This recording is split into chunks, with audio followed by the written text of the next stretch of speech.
mabuutong marhay. Sabihon mo sisay ng God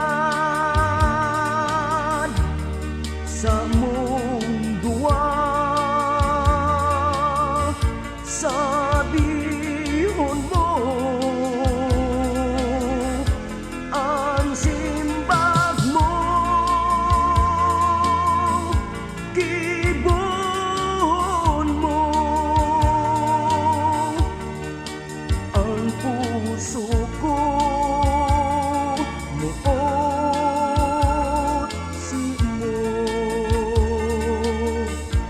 Sabihon mo sisay ng God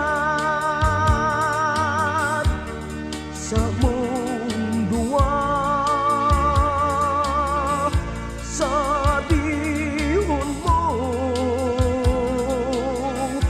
ang